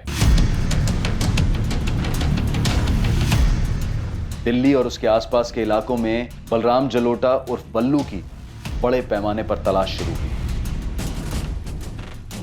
माहिरा तलवार के एंगल को भी अनदेखा नहीं किया जा सकता था। उसके चैट मैसेजेस से साफ पता चल रहा था कि वो भी पूनम से छुटकारा पाने की फिराक में थी। संजीव जो उन हमलावरों के बारे में बता सकता था, वो अब भी बेहोश था। यार संजीव को होश ही नहीं आ रहा है। परेशानी की तो बात है यार, वो ऐसे ही रहेगा क्या पूरी लाइफ? नहीं यार, ऐसे मत बोल, सब ठीक हो। यमुना, संजीव के अकाउंट में तो सिर्फ 6 लाख रुपए और वो बल्लू 15 लाख रुपए के लिए उसके पीछे पड़ा हुआ था। संजीव देता भी तो कैसे? कैसी हालत में पहुंचा दिया हमारे बेटे को। डॉक्टर भी कुछ बता ही नहीं रहे संजीव को कब होश आएगा। बोल रहे बाकी सब ठीक है। जब सब ठीक है तो वो होश में क्यों नहीं आ रहा है? संजीव चोपड़ा के माता पिता इस बात से चिंतित थे कि संजीव को कब होश आएगा और कब उसकी हालत फिर पहले जैसी सामान्य होगी।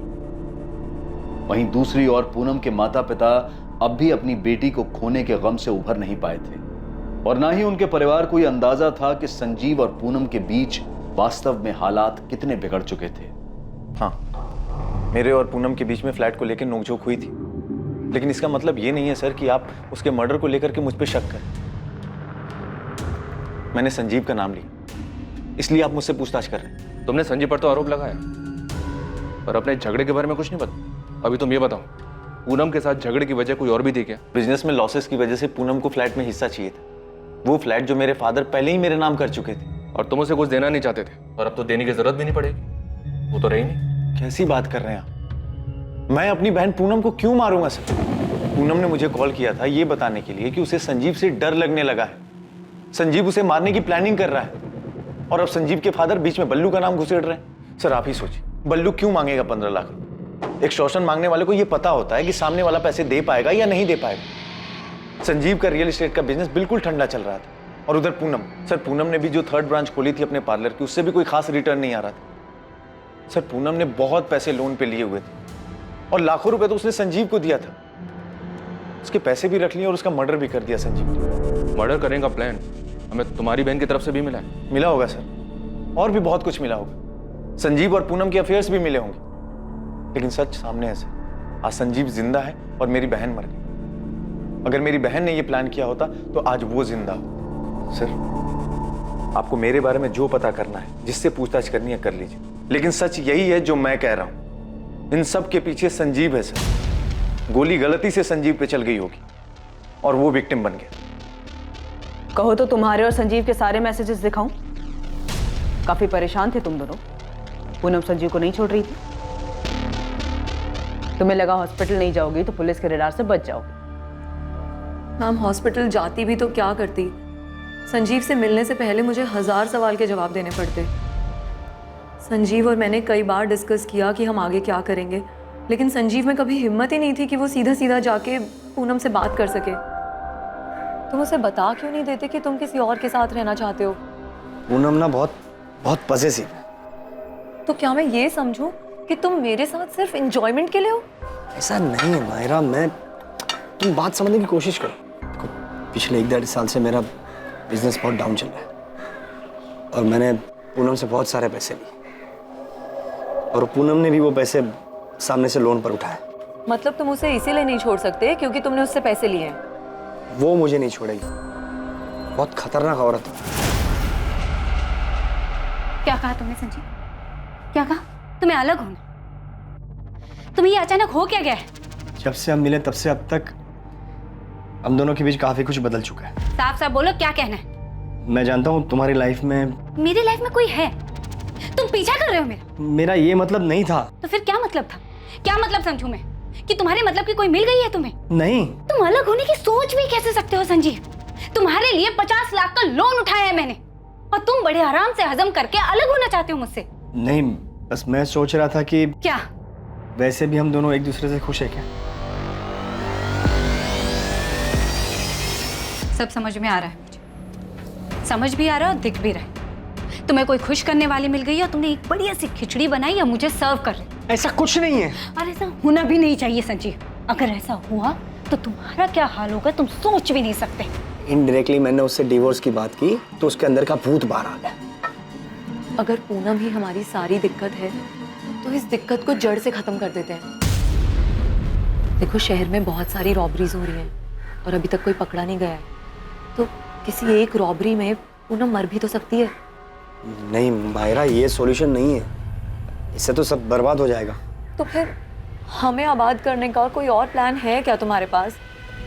मैं अपनी बात आगे बोल भी नहीं पाई थी कि संजीव ने सुनने से भी इनकार कर दिया। पर तुमने ये सोचा कि ये रॉबरी वाला प्लान काम कर जाएगा। हाँ, और उसका नतीजा मैं आज तक भुगत रही हूँ। जिसके मैसेजेस ट्रेस करके आप मुझ तक पहुंची हैं, शोएब, उसने उस दिन मेरी सारी बातें रिकॉर्ड कर ली थी, और उसके बाद उसने मुझसे ज़बरदस्ती बहुत कुछ लिया है।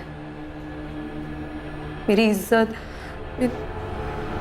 शोएब कॉलेज में मेरा बॉयफ्रेंड था, लेकिन अब नहीं है, और ये बात उससे बर्दाश्त ही नहीं हो रही। वो मेरा पीछा करता है, उस रिकॉर्डिंग से मुझे ब्लैकमेल करता है। मेरी कुछ लाइफ ही नहीं बची है। सब जानता है ना तू?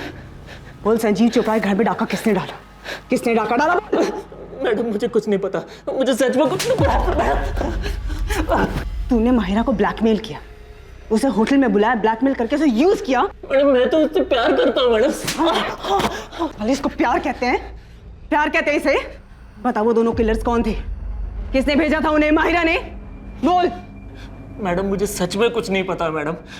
मैंने तो बस संजीव और माहिरा की बातें सुनी थी और माहिरा को वापस पाने के लिए मैंने उनका वीडियो बनाया और उसको ब्लैकमेल करने लगा। मुझे माफ मैडम, पर मैं आपके पैर पकड़ के माफी मांगता हूँ मैं माहिरा के भी पैर पकड़ के माफी मांग लूंगा। प्लीज मुझे मत मारिए मैडम, प्लीज मुझे माफ कर दीजिए मैडम, प्लीज मुझे माफ कर दीजिए। सर ये मनोज इस केस में फिट ही नहीं बैठता है। इसके पेरेंट्स तो ये सुनकर शॉक्ड हो गए थे कि भाई बहन के बीच फ्लैट को लेकर झगड़ा चल रहा था। मायरा से भी कुछ पता नहीं चला? तब शोएब कन्फेस कर रहा है, वो मायरा को सिर्फ ब्लैकमेल कर रहा था, कोई एंगल नहीं है। तब तो एक ही एंगल बचता है, बल्लू का। सबसे पहले उसी का नाम आया था, सब फिट बैठता उस पर।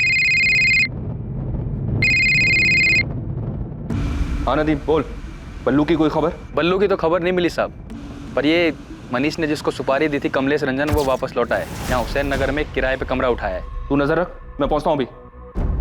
सर ये कमलेश रंजन वापस लौटा है? उठाओ उसे। ये तो साफ है कि पूनम चोपड़ा को मारने की सुपारी मनीष कालरा ने दी थी, लेकिन उसका कहना है कि मर्डर उसकी सुपारी पर नहीं हो। मनीष तो है हमारे पास लॉकअप। एक बार कमलेश हाथ लग जाए तो पता चल जाए कि कमलेश के दिमाग में क्या चल रहा है। कहीं उसने मनीष से कुछ झूठ तो नहीं बोला? ठीक है, मैं बात करता हूँ।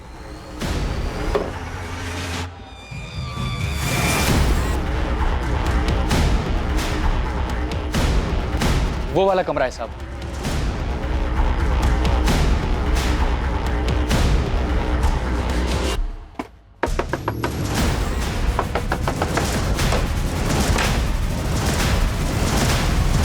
हमारा निशाना कभी नहीं चूकता।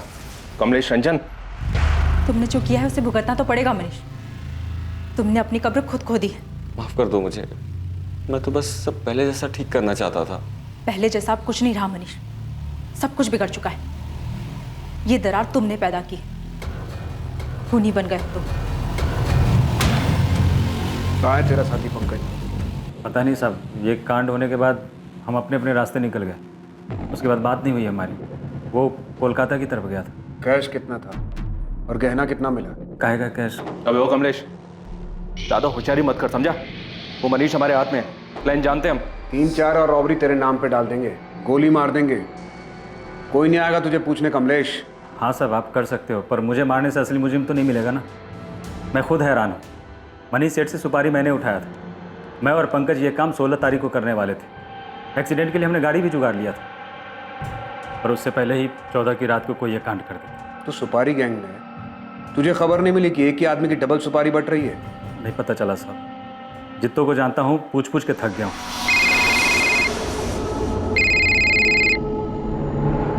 हेलो, नमस्कार, मैं गिरीश रावत, प्राइवेट डिटेक्टिव। पहचाना? हाँ हाँ पहचाना, बोलो। मैंने आपसे कहा था कि मैं 24/7 आपके लिए अवेलेबल रहूंगा। खबर क्या है तुम्हारे पास? तगड़ी खबर है। आप चंडीगढ़ फॉरेंसिक डिपार्टमेंट में बात की। उनके पास एक बॉडी है और उसकी खोपड़ी से बुलेट और उसके बगल से शेल बरामद हुआ। आप फॉरेंसिक रिपोर्ट मंगाइए, उसे देखिए। लाश को पूरी तरह से जला दिया गया था। वहाँ के फॉरेस्ट एरिया में 1 महीने पहले चंडीगढ़ पुलिस को ये डेड बॉडी मिली। ये चंडीगढ़ वाले मर्डर केस में बुलेट .25 कॉलेट गन से चलाई गई थी। तुम्हें कैसे मालूम कि .25 कॉलेट गन हमारे केस में भी शामिल है? थैंक यू इंस्पेक्टर, आप तो तारीफ करेंगे नहीं तो सोचा मैं ही थैंक यू बोल देता हूँ। वैसे ये इन्फॉर्मेशन मुझे अपने चंडीगढ़ नेटवर्क से मिली थी और आज तक चंडीगढ़ पुलिस को ये नहीं मालूम कि डेड बॉडी किसकी है। शायद ये इन्फॉर्मेशन आपके कुछ काम आ जाए। 2 .25 कोलेट गन, 20 गोलियां और 2 साइलेंसर्स। ये सारा सामान बल्लू ने करीब 1 महीना पहले खरीदा है। जी सर, जंगल में मिली थी बॉडी, 17 सितंबर की बात है, एकदम जली हुई कंडीशन में। आज तक पहचान नहीं हो पाई विक्टिम की, वैसे पहचानना मुश्किल है। ये मर्डर बलराम जलोटा उर्फ बल्लू का ही काम होगा। हाँ, दिल्ली पुलिस हेडक्वार्टर से वांटेड लिस्ट आई, उसमें फोटो मिला है उसका। बल्लू हमारे यहाँ से वांटेड है, मर्डर कम रॉबरी केस में। मर्डर में यहाँ जो गन यूज हुई है वो .25 कॉलेट गन है। शायद तुम्हें भी यही मिला। हाँ यही है। बुलेट विक्टिम के स्कल से रिकवर हुआ था और सेल भी वहीं पास में पड़ा था। FSL के पास ही है वो, और रिपोर्ट दी है उन्होंने कि गोली .25 कॉलेट गन से ही चली थी। मुझे FSL से वो बुलेट चाहिए। मेरा ऑफिसर अंकुर सिन्हा ये कोऑर्डिनेट करेगा। बुलेट आपको मिल जाएगी सर। क्राइम सीन और बंट बॉडी के फोटो भी हैं हमारे पास, पर बॉडी हमने क्रिमिनेट कर दी है। पर विक्टिम का DNA प्रिजर्व्ड है। आइडेंटिटी ट्रेस करने में दिक्कत इसलिए आ रही है क्योंकि कोई मिसिंग रिपोर्ट ही मैच नहीं हो पा रही है। एक अनजान आदमी की चंडीगढ़ में हुई हत्या और उस हत्या में इस्तेमाल की गई गन का संजीव और पूनम के घर पर हुई डकैती और हत्या के केस से निश्चित तौर पर संबंध था। मगर इन कड़ियों को जोड़ पाना और प्राइम सस्पेक्ट बलराम जलोटा और बल्लू तक पहुंच पाना पुलिस के लिए आसान साबित नहीं होने वाला। इस मामले में हॉस्पिटल से अभी कुछ और चीजें सामने आनी थी, जहां संजीव चोपड़ा धीरे धीरे रिकवर हो रहा था। सर एक गुड न्यूज है। ये खबर मैंने आपको पहले इसलिए नहीं दी बिकॉज मैं आपको डिसअपॉइंट नहीं करना चाहता था। संजीव चोपड़ा को होश आ गया डॉक्टर? जी हाँ, 3 दिन पहले। अब संजीव बात करने की कंडीशन में है, लेकिन मैं आपको 5 मिनट से ज्यादा अलाउ नहीं कर सकता। इन्वेस्टिगेटिंग टीम को उम्मीद थी कि संजीव चोपड़ा होश में आकर उन्हें हमलावरों के बारे में बताएगा, कोई जानकारी या सुराग देगा। लेकिन क्या वाकई ये जानकारी कुछ अलग साबित होने वाली थी, जो कि इन्वेस्टिगेटिंग टीम को पहले से नहीं पता था? संजीव,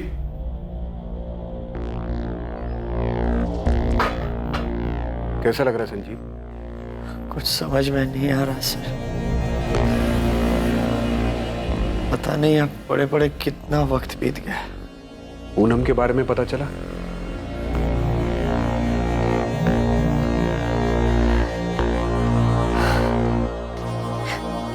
मुझे यकीन नहीं हो रहा मैं कैसे बच गया। तुम्हारे फादर ने तुम्हारे कजन बल्लू का नाम लिया, वो धमका रहा था तुम्हें? हाँ सर, बल्लू ने ही धमकी दी थी। मुझे क्या पता था वो सच में ऐसा कुछ करेगा। पक्का वो बल्लू ही था? हाँ सर, बल्लू ने मुझसे 15 लाख रुपए मांगे थे। मुझे क्या पता, नहीं दूंगा तो अटैक करेगा। आपने पकड़ा बल्लू को सर? जल्द पकड़ लेंगे, अब तुम आराम करो। बस यही कंफर्म करना था कि ये सब कुछ बल्लू ने किया है। सर, बल्लू पकड़ा गया? हर जगह पुलिस अलर्ट है उसके लिए, जल्दी पकड़ा जाएगा। आप संजीव का ख्याल रखिए।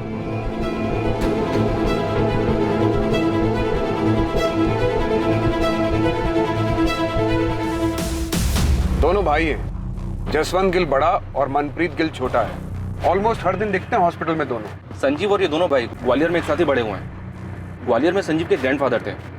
सर, संजीव के कॉल रिकॉर्ड्स में भी दोनों का नाम था। कुछ ठोस मिला है चंडीगढ़ केस में। वो बुलेट शेल एफएसएल ने भेजा है मुझे। उसी गन से चली या उनमें से किसी एक गन से? ये अभी नहीं बता सकता, लेकिन जो बुलेट शेल है उसमें सीरीज नंबर है। वो उसी सीरियल नंबर के आसपास की है जो हमें संजीव के घर से मिली थी। 20 गोलियां खरीदी थी बल्लू ने। हमें बाजार मत लगाओ उस्मान, सीधा वो .25 कोलेट निकालो और साथ में 20 गोलियां। थैंक्स अंकुर। शायद इस चंडीगढ़ वाली इंफॉर्मेशन से बल्लू का कुछ पता चले। सर, महीने भर से हम हर जगह हर पुलिस स्टेशन में तलाश।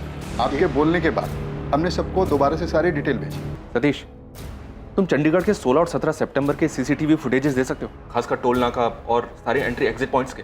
ठीक है, 1-2 दिन दो, मुझे भिजवाता हूं।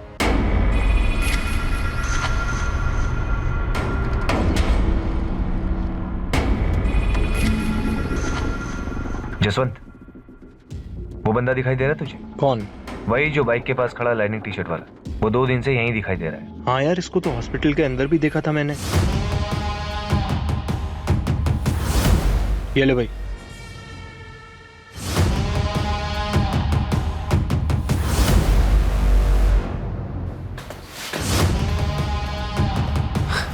जसवंत, तुझे कुछ गड़बड़ लग रही है क्या? नहीं यार, लग तो नहीं। निकल जाए यहाँ से। नहीं, अभी नहीं जा सकते, अभी हम लोग रेडार में। हाँ, मनप्रीत और जसवंत संजू के बचपन के दोस्त हैं। हाँ, पूछा था मैंने, बताया उन दोनों ने। और आप उनके बारे में क्यों पूछ रही हैं? ऐसे ही पूछताछ करने की तो आदत है हमारी। वैसे धनीराम जी, आप मुझे बताइए कि जसवंत और मनप्रीत को कैसे पता चला कि संजीव हॉस्पिटल में है और उसकी वाइफ पूनम की डेथ हो गई है? आपने फोन किया था? जी नहीं, उन्होंने फोन किया था। सर, चंडीगढ़ के सीसीटीवी फुटेजेस के तकरीबन 60% फुटेजेस स्कैन कर रही हैं, पर बल्लू कहीं भी नहीं दिख रहा है। डबल मर्डर केस में बल्लू पकड़ा गया, अंडर ट्रायल था। 2 महीने पहले वो बेल पर बाहर आया था। पहले महीने वो रेगुलर गाजियाबाद जेल में जाके हाजिरी देता रहा। उसके बाद वो वहां नहीं गया। 14 सितंबर लास्ट डेट थी जब वो हाजिरी देने गया था। उसके बाद से बल्लू किसी को दिखाई नहीं दी। संजीव के घर कांड होने के बाद ना हमें दिखाई दे रहा है, ना चंडीगढ़ के सीसीटीवी फुटेज में दिखाई दे रहा है। ऐसे कहां जा सकता है कि किसी को दिखाई ना दे? एक काम करो, संजीव के दोनों दोस्त जसवंत और मनप्रीत, इनको उठा लो। क्या पूछना है बाद में देखेंगे। जी सर। और बल्लू की माँ उषा, देखते ही गोली मार दीजिए बल्लू को। मेरा बेटा नहीं है वो। उनको उठाना नहीं, उनका डीएनए सैंपल चाहिए। बल्लू किसी को दिखा नहीं और शायद अब दिखेगा भी। आपको मेरा डीएनए सैंपल चाहिए? आपका भी और आपके हस्बैंड धीरज जलोटा जी का भी। क्यों? उषा जी, हमें डाउट है कि बल्लू मर चुका है। इन्वेस्टिगेटिंग टीम को अपराध का षड्यंत्र समझ आने लगा था। क्या हुआ यमुना? वो पुलिस जसवंत और मनप्रीत को लेके गई। अब पुलिस को जसवंत और मनप्रीत से क्या चाहिए?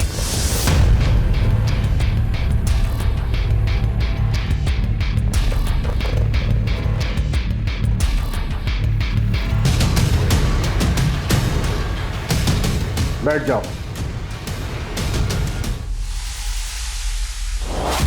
सिर्फ एक बार पूछूंगा, ये जली हुई बॉडी बल्लू की है ना?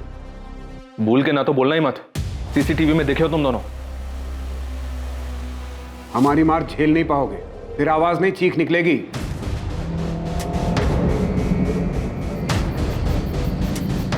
लो, बन गई बोतल। इतने दिन से प्रैक्टिस कर रहे हो ना? चलो अब लगाओ निशाना। बाएं आंख बंद करो, 1 2 3 में बोतल धड़ाम। और इतनी पास में बोतल बांधा है कि आसानी से बोतल फूटनी चाहिए, ठीक है? और टेंशन मत लो, इसमें ये साइलेंसर लगा है, किसी को कुछ सुनाई नहीं देगा, किसी को कुछ पता नहीं चलेगा। 3 तक गिनती में बोतल धड़ाम। 1 2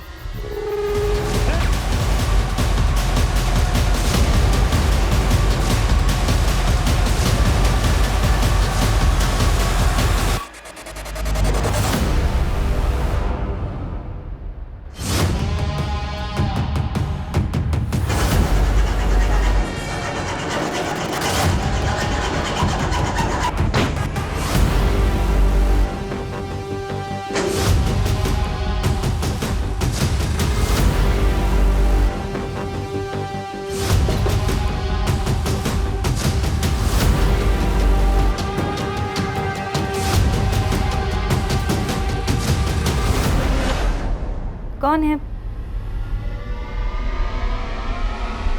कौन है ओए?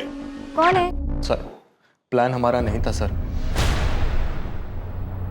हमें तो सिर्फ पैसे मिलने वाले थे और घर में कोई लूट भी नहीं हुई थी। तो चेक साइन कर देना यार संजीव। संजीव लाले पड़े, कब से तेरा होश में आने का इंतजार कर रहे थे। मेरी ये हालत तेरी वजह से हुई है मनप्रीत। लेकिन काम तो हो गया ना यार, देख। काम हो गया, अब पता नहीं कभी उठ भी पाऊंगा या नहीं। बोलता है काम तो हो गया। बोल संजू, क्या काम है? तेरे लिए जो भी होगा सब कर दूंगा। पूनम को मारना है, डाइवोर्स दे दे। पूनम ना मुझे डाइवोर्स देगी ना मुझे छोड़ेगी। पहले वो सारे पैसे लौटा दो जो मैंने तुम्हें लोन पर उठा कर दिए, उसके बाद इस कोठी पर मेरा नाम लिखवा दो। तो पूनम भरोसा करो मुझ पर, मैं डाइवोर्स के बाद में भी पैसे लौटा दूंगा। बेवकूफ समझाया क्या तुमने मुझे संजीव? हाँ, मनीष का लोन मेरे सर पर है तो इस बात का फायदा उठाकर तुम मुझे छोड़कर वो माहिरा के साथ चले जाओ। पर यू नो व्हाट, मैं तुम दोनों को देखकर ना तो खुश हो पाऊंगी ना डाइवोर्स दे, जिंदगी बर्बाद कर दूंगी, रगड़ दूंगी तुम्हें। और ऐसा करने से तुम्हारे कलेजे को ठंडक पहुंचेगी। चाहे कुछ भी हो जाए, तुम्हें आराम से नहीं रहना। और रही बात डाइवोर्स की, तो सोचना भी मत। हटा देंगे तुम्हारे रास्ते से गाड़ा। हमको क्या मिलेगा? तू बता। 15 लाख दिए, लेकिन तू ये कांड नहीं करेगा। तो तुम करोगे? मेरे 2 दोस्तों को तैयार कर, गन चलाने की ट्रेनिंग दे, वो करेंगे कांड। ऐसा क्यों? तभी तो पुलिस को लूट और रॉबरी का केस लगेगा और मैं बोलूंगा कि तू एक्सटॉर्शन के पैसे के लिए मेरे पीछे पड़ गया था। तो पुलिस के रडार में आएगा ही नहीं और पुलिस तुझ तक पहुंच नहीं पाएगी। देखो, शहर में बहुत सारी रॉबरीज हो रही हैं और अभी तक कोई पकड़ा नहीं गया है। तो किसी एक रॉबरी में पूनम मर भी तो सकती है। एक तरफ पुलिस को लूट और रॉबरी का केस लगेगा और दूसरी तरफ तेरा नाम आएगा एक्सटॉर्शन। पुलिस किसी नतीजे पर पहुंच नहीं पाएगी और थोड़े दिनों में अपने आप ये केस बंद हो जाएगा। धन्य हो मेरे भाई। मैं सोच रहा था कि अपने खानदान में सिर्फ क्रिमिनल बुद्धि ना मेरे पास ही है, लेकिन तुम तो मुझसे भी आगे की सोच रहे हो। कमाल है। जसवंत और मनप्रीत को सिखा गन कैसे चलाते हैं। गन पर साइलेंसर होना चाहिए। टेंशन मत लो, हो जाएगा।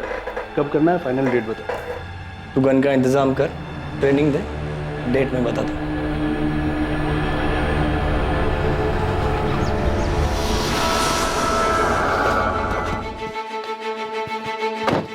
सुनो, तुम दोनों को बल्लू के साथ चंडीगढ़ जाना होगा। तुम्हारी ट्रेनिंग वहां पर होगी, ठीक? और मनप्रीत, तुम्हें मुझ पर गोली चलानी है। बल्लू तुम्हें बताएगा कि मुझे गोली कहाँ लगनी चाहिए, जहाँ लगने से मैं सेफ रहूंगा। और ध्यान से, कोई रिस्क नहीं चाहिए। Don't worry. और जसवंत, बल्लू तुम्हें बताएगा कि पूनम को गोली कहाँ लगनी चाहिए, जहाँ लगने से वो बचनी नहीं चाहिए। जिस दिन ट्रेनिंग खत्म होगी उस दिन बल्लू को गुरु दक्षिणा देना भूलना मत। गोली सीधे सर में लगनी चाहिए। बल्लू को मारना है? बचना नहीं चाहिए। लेकिन क्यों संजीव? क्योंकि बल्लू मेन सस्पेक्ट होगा और पुलिस उसे ढूंढने के लिए जमीन आसमान एक कर देगी। उसे मारने के बाद इतनी अच्छी तरह से जलाना ताकि कोई पहचान ना सके। और पुलिस के हाथों सस्पेक्ट लगेगा ही नहीं, केस अपने आप बंद हो जाएगा। कितने पैसे देने वाला था संजीव? सर 5 लाख। पर गलती हो गई मेरे हाथ से। 2 ही गोली चलानी थी, लेकिन गलती से 3 गोली चल गई संजीव पर, और वो भी गलत जगह। तुझे ट्रेनिंग भी दी थी ना। 2 गोली बोला था, तूने 3 गोली चला दी। गिनती भी नहीं आती कि कुछ और प्लान कर रहा था तू? संजीव ऐसा नहीं है यार, गलती से चल गई थी, जानबूझ के नहीं किया। गलती हो गई यार, समझना है। फुटो यहाँ से। जब मैं ठीक हो जाऊंगा तब पैसे की बात करेंगे। जाओ, निकलो यहाँ से। सर हमसे तो दोस्ती यारी में हो गया सर, आज तक कोई पैसा नहीं मिला सर, इसीलिए इतने दिन से हॉस्पिटल के चक्कर काट रहे हैं। पैसा नहीं, किलो के हिसाब से चार्जेस लगेंगे दोनों पर। ये तो नहीं पता तू कब फिर से ठीक होगा संजीव चोपड़ा, पर जब भी चलने फिरने लायक होगा तब हम लेंगे तेरी कस्टडी। डिवोर्स के लिए कोर्ट जाता, उसमें कम दिमाग खर्च होता तेरा। इतना दिमाग बेवकूफी वाले काम में लगा दिया और क्रिमिनल बन गया तू।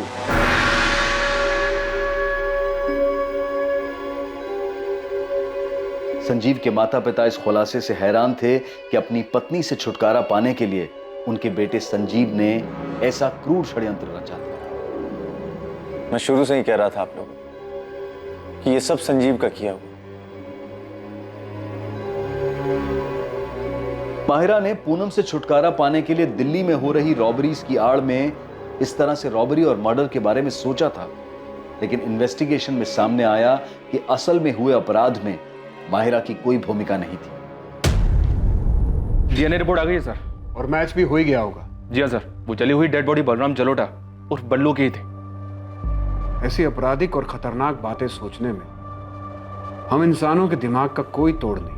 संजीव चोपड़ा, जसवंत गिल और उसके छोटे भाई मनप्रीत गिल पर बलराम जलोटा और पूनम चोपड़ा की हत्या के लिए आईपीसी की धारा 302 के चार्जेस लगे हैं। पुलिस संजीव के हॉस्पिटल से डिस्चार्ज होने का इंतजार कर रही है ताकि उसे कस्टडी में लिया जा सके। न जाने ऐसे कितने ही उदाहरण हैं जहां किसी अपराध को अंजाम देने की लोगों की बेवकूफी भरी सोच उन्हें अपराध के ऐसे रास्ते पर धकेल देती है जहां उनकी इच्छाओं के विपरीत ताउम्र उन्हें इसके नतीजों का सामना करना पड़ता है और वो सलाखों के पीछे पहुंच जाते हैं। फिर भी बार बार यही देखने को मिलता है कि जुर्म की सोच कई लोगों के दिमाग में पनपती ही रहती है। ऐसे मूर्खतापूर्ण अपराध के बारे में सोचते वक्त दिमाग इतना मजबूत कैसे हो जाता है, और वही दिमाग किसी टकराव की स्थिति से बाहर निकलने का आसान सा रास्ता खोजते वक्त इतना असहाय क्यों हो जाता है। डिवोर्स लेकर अलग होने में तकलीफ हो सकती है, लेकिन इससे किसी की जान नहीं जाएगी, ना खुद की और ना ही किसी और की। जुर्म की अंधी गली के आखिर में सिर्फ अंधेरा ही मिलता है, और साथ ही मिलता है अपराधी होने का अभिशाप और बचे हुए जीवन को पछतावे में काटने की सजा। Crime never page. अब मैं अनूप सोनी आपसे विदा लेता हूं। कल रात कौन बनेगा करोड़पति के करमवीर एपिसोड के बाद आपसे फिर मुलाकात होगी एक नए केस के साथ। और याद रखें, क्राइम और आपके बीच में सिर्फ इतना फर्क है कि आप कितने सतर्क हैं। सतर्क रहें, सुरक्षित रहें। जय हिंद। इस तरह के और भी एपिसोड देखने के लिए हमारे चैनल को सब्सक्राइब करें और बेल आइकन दबाना ना भूलें।